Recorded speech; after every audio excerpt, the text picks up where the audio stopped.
చిన్నప్పటి నుంచి మనకి పిల్లల్ని మార్క్స్ కోసం, మార్క్స్ బాగా రావాలని మోటివేట్ చేయడం మనకి బాగా అలవాటయిపోయింది. తల్లిదండ్రులందరూ కూడా పిల్లలకి మార్క్స్ బాగా రావాలని చెప్పి, "నువ్వు బాగా తెచ్చుకుంటేనే నువ్వు గుర్తింపబడతావు. ఆహ్, అందరి లోపల నీకు మంచి పేరొస్తుంది. నీ మార్క్స్ వచ్చినప్పుడే నువ్వు అసలు ఒక వ్యక్తిలాగా నిన్ను చూస్తారు. లేకపోతే ఒక పురుగులాగా చూస్తారు. మార్క్స్ రావాలి. మార్క్స్ బాగొస్తేనే నీ భవిష్యత్తు గూడా బాగుంటది" అని చెప్పి పిల్లల్ని అలాగే ప్రోత్సహిస్తా ఉంటారు మార్కుల విషయాల్లో. మార్కులు రాకపోతే కూడా వెంటబడి తిడుతూ ఉంటారు, కోప్పడుతూ ఉంటారు. దాంతో పాటుగా కొన్ని కొన్ని వాటిలల్లో సీట్స్ రాకపోతే ఐఐటీలో అని చెప్పి లేదా కొన్ని కొన్ని పెద్ద పెద్ద స్కూళ్ళల్లో సీట్ రావడం కోసం ఎగ్జామ్ రాయాల్సి ఉంటుంది. ఆ ఎగ్జామ్‌లో పాస్ కాకపోతే వాళ్ళకి సీట్ రాదు. అలా సీట్ రాకపోయినా సరే పిల్లల్ని తక్కువ చేసి మాట్లాడడం 10 మంది ముందు. తర్వాత అదొచ్చేంత వరకు వీళ్ళని ఇబ్బంది పెట్టడం. ఇలా కొన్ని కుటుంబాల్లో జరుగుతోంది. పిల్లలకి తల్లిదండ్రులే సర్వస్వం. వాళ్ళకేమీ తెలీదు పసిపిల్లలు వాళ్ళు. వాళ్ళకి అలాంటి ఒక ప్యాటర్న్‌ని అలవాటు చేసేసారు. పిల్లలకి ఎట్లా అయిపోయిందంటే నేను ఆహ్, చదివితేనే నేనన్నిట్లో మంచి మార్కులు తెచ్చుకుంటేనే అమ్మా, నాన్న నన్ను బాగా చూసుకుంటారు. అమ్మా, నాన్న నాకు కావాల్సినవన్నీ ఇస్తారు. తిండి, బట్ట ఇవన్నీ ఇస్తారు. లేకపోతే ఇవ్వరు. వాళ్ళ కోసం నేను చదవాలి. వాళ్ళ కోసం నేను చేయాలి. అందరి కోసం సమాజం ఇలాగే గుర్తిస్తుంది నన్ను అని చెప్పి దానికోసం వాళ్ళు లోపల ఒక రకమైన మానసిక వ్యధ పడుతూ ఆనందానికి మెల్లిగా దూరమవుతూ, శాశ్వత ఆనందానికి దూరమవుతూ, ప్రతి క్షణం ఆనందంగా ఉండే స్థితికి దూరమవుతూ, ఈ గుర్తింపు అనే మాయ కోసం పరిగెడుతూ ఆనందాన్ని కోల్పోతున్నారు. తల్లిదండ్రులు కూడా ఆ పిల్లలతో, ఈ పిల్లలతో పోల్చుతూ వాళ్ళకి బాగా మార్క్స్ వస్తున్నాయి. మీకు రావట్లేదని పోల్చుతున్నారు. మన జీవితంలో మనం ఎప్పుడు కూడా ఎవరితోనూ పోల్చి చూడకూడదు. ఎవ్వరిని కూడా మనం జడ్జ్ చేయకూడదు. ఎవరి స్వేచ్ఛను కూడా మనం లాక్కూడదు. ఎవరి స్వేచ్ఛను మనం లాక్కున్నా, ఎవరిని కంపేర్ చేసి తక్కువ చేసినా, జడ్జ్ చేసినా అది మళ్ళీ మనకు తిరిగొస్తుంది. అందుకే తల్లిదండ్రులు పసి పిల్లలుగా ఉన్నప్పుడు పిల్లల్ని ఇలా కంపేర్ జేయడం, జడ్జ్ చేయడం, స్వేచ్ఛను లాక్కోవడం చేస్తున్నందుకు వాళ్ళు ఆ తల్లిదండ్రులు ముసలివాళ్ళయ్యాక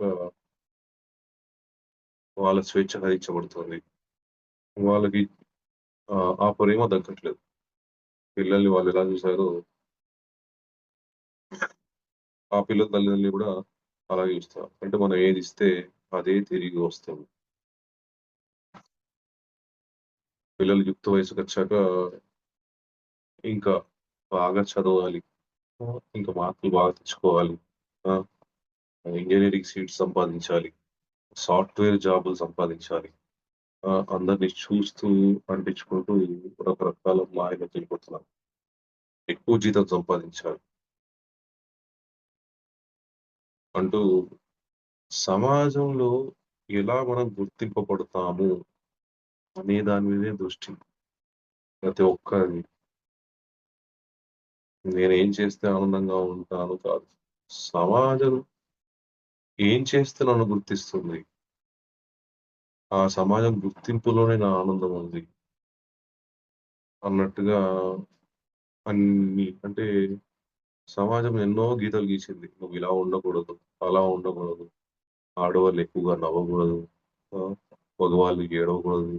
ఆ! ఇలా ఎన్నో గీతలు గీసారు. ఆనందం వచ్చినప్పుడు నవ్వాలి, ఏడుపొచ్చినప్పుడు బాధపడాలి. పిల్లలు పిల్లలకి ఏడుపొస్తే వీధి తెలిసిపోతుంది. నవ్వితే కూడా తెలుస్తుంది. కానీ మగవాళ్ళసలు ఇంకా ఆ విషయాన్ని బాగా లోతుగా జీర్ణించుకొని జీవితంలో ఏడవడం అనేది మానేశారు. ప్రతి ఒక్క మగవాడిని నేను ఒక ఒక వయసుకొచ్చిన మగవాడిని అంటే మెచ్యూర్ అయిన తర్వాత ఉంటది గదా! ఆ ఏజ్‌లో ఏదన్నా బాధ ఉంటే ఏడవండి. ఏడిస్తే బయటికెళ్ళిపోతది. ఆడవాళ్ళైతే ఏడుస్తారు, బయటికెళ్ళిపోతది. మగవాళ్ళు మాత్రం దాచుకుంటారు అలాగే. దాన్ని మోస్తూ, మోస్తూ, మోస్తూ ఇంకా పెంచేసుకుంటారు. ప్రతి మగాడు వారానికొకసారి ఏడవమని చెప్తాను నేను. ఆడవాళ్ళైతే ఏడుపొచ్చేసినప్పుడు ఏడ్చేస్తారు, ఎళ్ళిపోతది బయటికి దుఃఖం. మగవాళ్ళకి అలా అలాగే ఉండిపోతది. సమాజం నుంచి అంటించుకున్నారు. ఏడవకూడదు అని చెప్పి. ఇలా ఎన్నో విషయాల్ని సమాజం నుంచి అంటించుకొని ఆనందానికి దూరం అయిపోతున్నారు. మనకు నచ్చింది చేస్తేనే గదా! మనం ఆనందంగా ఉండేది. మనకు నచ్చింది చేయడానికి 100 అడ్డంకులు, 100 రకాల కారణాలు మనకి మన మానసిక ఆరోగ్యానికి, శారీరక ఆరోగ్యానికి ఇబ్బంది పెట్టనివి ఏవైనా సరే మనం చేయడంలో తప్పేమీ లేదు. సిగరెట్లు, మందు తాగడం, జీవహింస చేయడం వీటి వల్ల మీకు మానసికంగా, శారీరకంగా అనారోగ్యం ఏర్పడుతుంది కాబట్టి గుట్కాలు తినడం. అలాంటి వాటిని ముట్టొద్దని చెప్తాను నేను.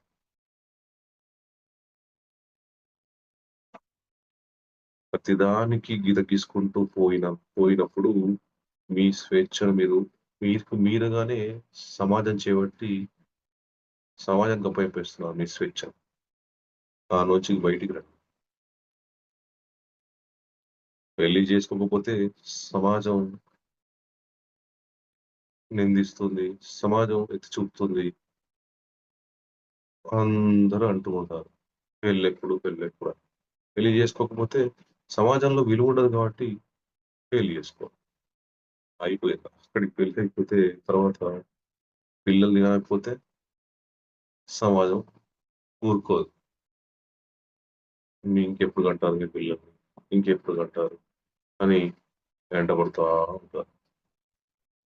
ఆ బాధని మోస్తూ ఉండాలి. వాళ్ళందరూ గుర్తించడం కోసం మనం కష్టాలు పడాలి, ఇబ్బందులు పడాలి, బాధపడతా ఉండాలి. అయ్యో! వాళ్ళట్లా ఉన్నారే, అయ్యో! వాళ్ళిట్లా అంటున్నారే. మన ఆనందాన్ని ఎవరి చేతిలో పెట్టడం ఏంటసలు? వాళ్ళెవరు మన ఆనందాన్ని సాధించడానికి? మనం పెళ్లి చేసుకుంటే ఏంటి? చేసుకోకపోతే ఏంటి? పిల్లల్ని కంటే ఏంటి? కనకపోతే ఏంటి? ఇల్లు కొంటే ఏంటి? కొనకపోతే ఏంటి? కారు కొంటే ఏంటి? కొనకపోతే ఏంటి? వాళ్ళెవరు మన ఆనందాన్ని శాసించడానికి?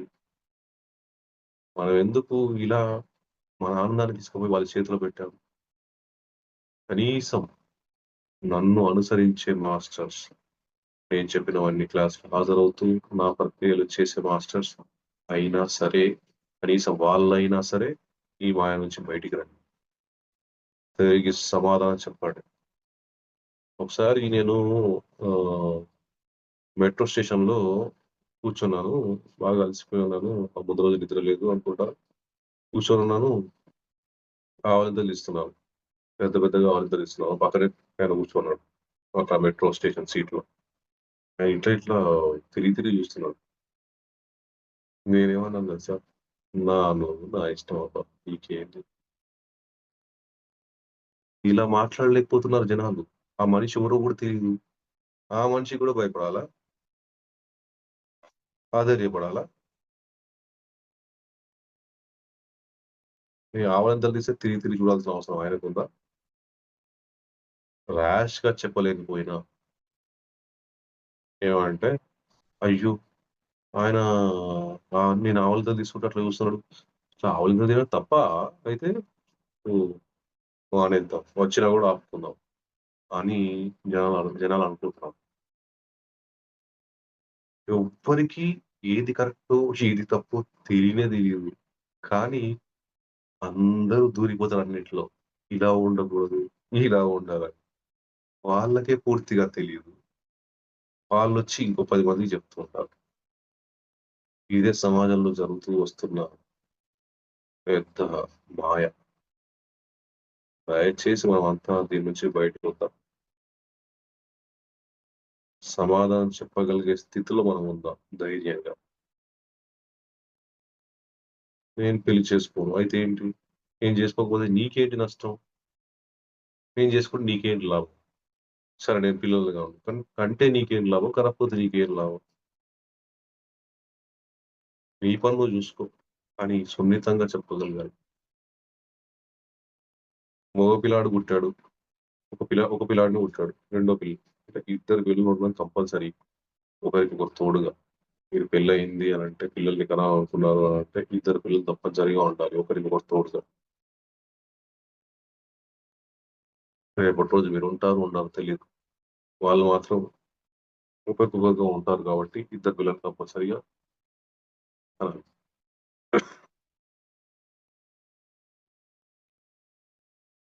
ఆ తర్వాత ఇంకొక స్టేజ్‌కి పోతే నాకు ఆడపిల్ల పుట్టలేదని, మగ పిల్లవాడు పుట్టలేదని వాళ్ళు పిల్లల్ని కంటూ పోతూ ఉంటారు. అది కాస్త ఒకరు, ఇద్దరు, ముగ్గురు, నలుగురు, ఐదుగురు అట్లా ఎళ్ళిపోతుంది. ఆ తర్వాత కుటుంబ భారం పెరిగిపోతుంది. కోర్టు చాకిరీ చేయాల్సొస్తుంది. భార్యాభర్తలు పిల్లల కోసం.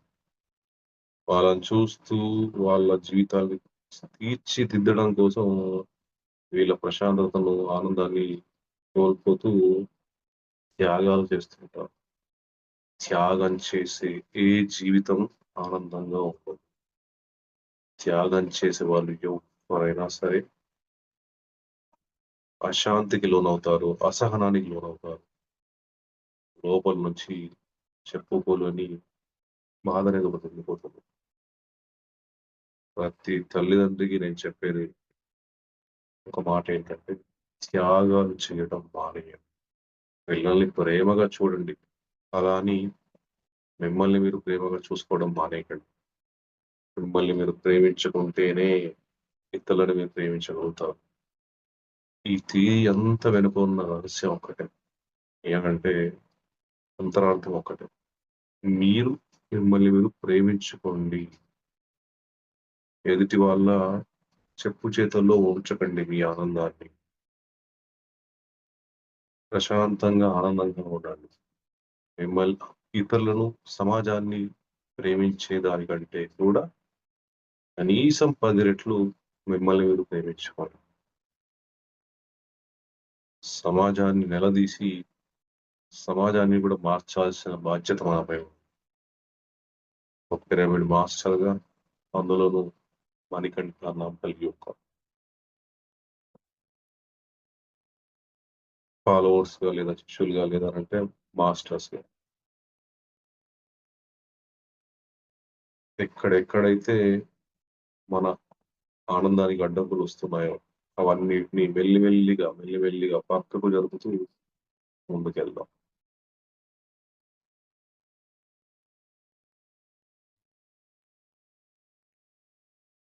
పసిపిల్లల్ని 6 లేదా 8 సంవత్సరాల్లోపు ఎక్కువ 10 సంవత్సరాల వయసు వాళ్ళకి కూడా వాళ్ళని చూస్తూ ఉంటే ముద్దు పెట్టాలనిపిస్తుంది.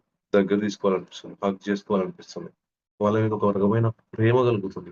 ఎందుకంటే వాళ్ళని వాళ్ళు ఎక్కువగా ప్రేమించుకుంటారు కాబట్టి ఇతరుల నుంచి వాళ్ళు ప్రేమని పొందుతారు.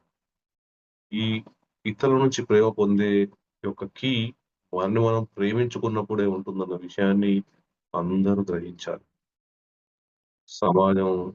సమాజానికి నచ్చినట్టుగా ఉంటేనే అందరూ మనల్ని ప్రేమిస్తారు అనే ఒక మాయ నుంచి బయటికి రావాలి. మిమ్మల్ని మీరు ప్రేమించుకుంటే ఆటోమేటిక్‌గా సమాజం మిమ్మల్ని ప్రేమిస్తుంది. పిల్లలేమన్నా గోల్డ్ మెడల్‌లు సంపాదిస్తారా? లేకపోతే ఇంకేదన్నా కోట్ల రూపాయలు సంపాదిస్తున్నారా? ఎందుకు సమాజం ప్రతి పిల్లాడిని, పసిపిల్లల్ని 10 సంవత్సరాల పిల్లల్ని లేదంటే 7 సంవత్సరాల పిల్లల్ని ప్రేమిస్తున్నారు. దగ్గర తీసుకుంటారు. ముద్దాడాలనుకుంటారు. ఎందుకంత ప్రేమొస్తుంది అందరికి? అంటే పిల్లలు వాళ్ళని వాళ్ళు ప్రేమించుకుంటారు. ఏది అడ్డంకి గీసుకోరు. అది చేయకూడదు, ఇది చేయకూడదు, అలా ఉండకూడదు, ఇలా ఉండకూడదని అడ్డంకులే ఉండవు వాళ్ళకి. వాళ్ళకి ఏది నచ్చితే అది చేస్తా ఉంటారు. ఎప్పుడు ఆనందంగా ఉంటారు. అందుకే ఇతరులందరూ ఆ పిల్లల్ని చూసి ముద్దాడాలనుకుంటారు. ఎందుకంటే వాళ్ళు ఆనందంగా ఉన్నారు కాబట్టి వీళ్ళు వాళ్ళని హగ్ చేసుకున్నా, ముద్దు పెట్టుకున్నా ఆనందంగా ఉంటారనిపిచ్చి వాళ్ళని దగ్గరకి తీసుకుంటారు. వాళ్ళ దగ్గరున్న ఆనందం ఎంతుంటుందనంటే ఆ సినిమాలో చెప్తారు. మన 'ఆర్య' సినిమాలో. "అదేంటి నీ దగ్గర ప్రేముంటే నువ్వు నీ లోపలనే దాచుకోవచ్చు కదా!" అంటే, "నా దగ్గర దాచుకోలేనంత ప్రేముంది" అంటాడు. పిల్లల దగ్గర కూడా అంతే ఉంటుంది. నా దగ్గర దాచుకోలేనంత ఆనందం ఉంది. ఎందుకంటే వాళ్ళు అంతగా ప్రేమించుకుంటారు వాళ్ళు. కాబట్టి అందరికీ వాళ్ళని ప్రేమించాలనిపిస్తుంది. అందరికి వాళ్ళని చూస్తే ఆనందం వస్తది. ఈ సమాజం మొత్తాన్ని ముందుగా నన్ను అనుసరించే వాళ్ళని అలా తయారు చేయాలనేదే నా యొక్క ఒకానొక సంకల్పం.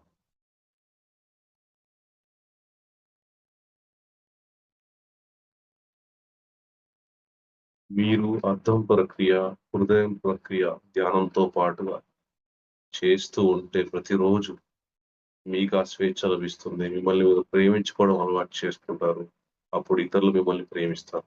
ఈ అర్థం ప్రక్రియ, హృదయం ప్రక్రియ మీరు చేయనంత కాలం ఈ మాయా ప్రపంచంలో 8 ఏళ్ల వయసు దాటిన ప్రతి ఒక్కరికి ప్రేమ లభించకపోవడం అనేది జరుగుతుంది. 8 ఏళ్ల వయసు నుంచి ప్రతి ఒక్కరూ అర్థం ప్రక్రియ, హృదయ ప్రక్రియ ధ్యానంతో పాటుగా చేస్తే మీరు లోపల నుంచి ఆనందంగా ఉంటారు. అందరూ మిమ్మల్ని ప్రేమిస్తారు, గౌరవిస్తారు.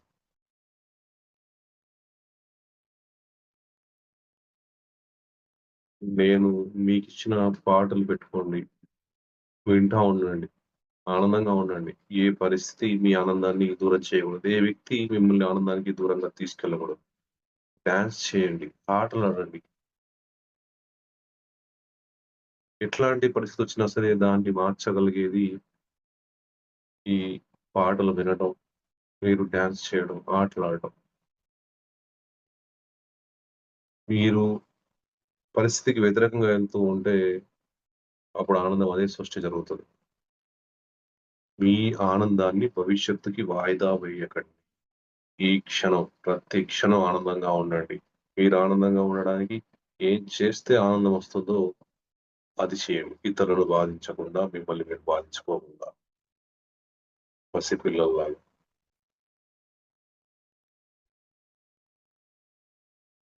కొన్ని విషయాలు మనం ఎంత ప్రయత్నం చేసినా అది అందవు, లభించవు.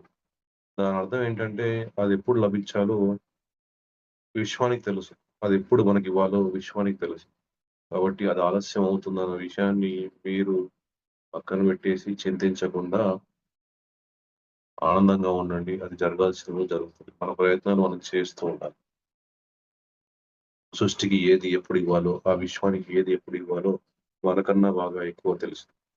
చేసే ఈ ప్రక్రియలు ఇచ్చే ఆనందం తాత్కాలిక ఆనందం గాదు. లోపల ఎలా అంటే ఆనందం లోపల నుంచొస్తుంది.